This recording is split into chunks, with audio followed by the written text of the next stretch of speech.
Welcome back to Recap King 1. Today, I will be telling a story of a young, invisible boy.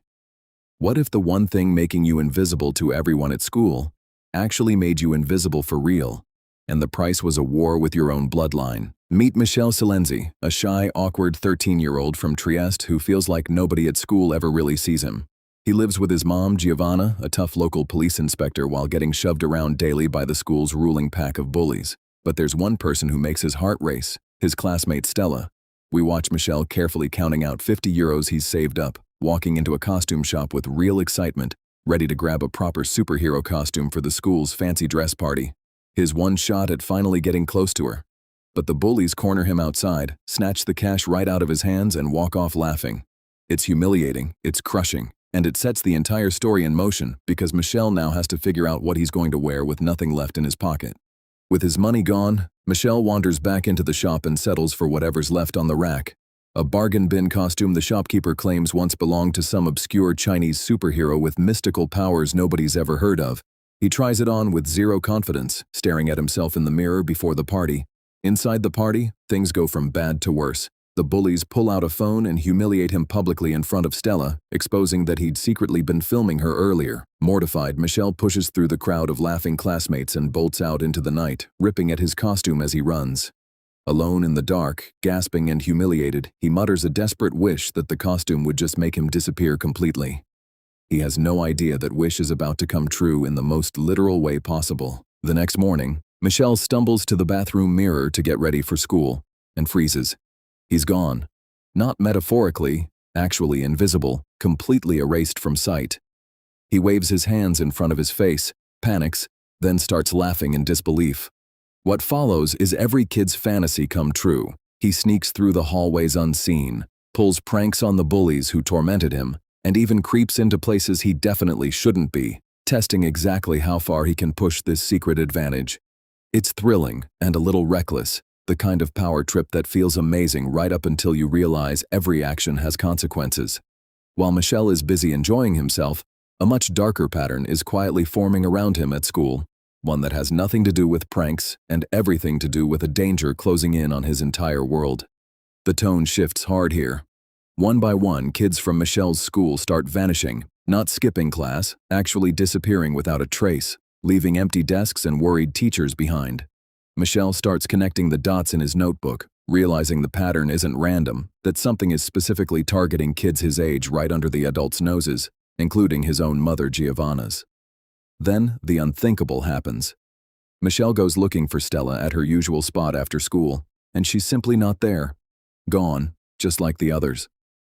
Suddenly, this isn't about revenge pranks or invisible mischief anymore. This is personal. Michel's growing power and his growing fear collide, pushing him to actually use his invisibility for something that matters, sneaking into places to find out what's happening to these kids before it's too late. Determined to find Stella, Michel slips invisible through alleyways and abandoned buildings around Trieste, listening at doors and following whispered conversations no one else can hear. That's when he corners into a strange encounter with a blind man named Basile, sitting alone as if he's been waiting for someone. The old man speaks directly to Michel even though he can't see him standing there invisible, a chilling detail that stops Michel cold. The conversation is eerie, loaded with tension, packed with questions Michel doesn't know how to ask yet. Why is this stranger not surprised at all? How does he seem to know about the invisibility already? Basile isn't just some random figure Michel stumbled onto. He's about to detonate everything Michel thought he knew about his own identity, and the story is about to become something far bigger. Here's the gut-punch revelation. Sitting Michel down, Basile tells him, plainly, that he's actually his father, and that's just the opening line.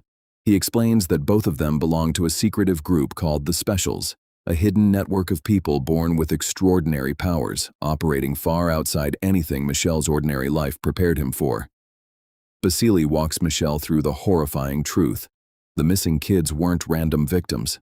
They were part of a calculated effort by a woman named Yelena, leader of the Specials, to lure Michel out into the open.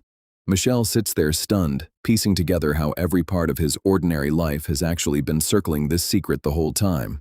He isn't just a bullied, invisible kid anymore. He's the target of an entire hidden faction, and everyone close to him has become collateral in a war he never knew existed. Under Basile's guidance, Michel starts training, practicing turning invisible and visible on command instead of stumbling into it by accident, learning to move silently, to control his breathing, to disappear at will under pressure. This isn't playtime anymore. It's survival, and Michel pushes himself through failed attempts and frustrated outbursts until it finally starts clicking. Yelena and the specials are closing in fast, forcing a direct, tense confrontation where Michel stands his ground against the very woman responsible for orchestrating the kidnappings that turned his life upside down. Every choice now carries real weight, and we watch him transform in real time, from a scared, invisible outcast hiding in hallways into someone willing to walk straight into danger for the people he loves, especially Stella, who's still out there somewhere. This is the climax everyone's been building toward. Michel slips invisible past Yelena's guards in a tense standoff, narrowly escaping her grasp, heart pounding as he ducks through corridors he's never seen before. But escaping isn't enough. He turns back around and heads straight into the facility to free the kidnapped kids, including Stella, working room by room, unseen, unlocking doors and pulling frightened kids toward the exit. Using every bit of control he's trained into himself, Michel pulls off the rescue completely. It's the moment his entire arc pays off. The same power that once felt like a humiliating cheap costume trick has become the exact thing that saves lives.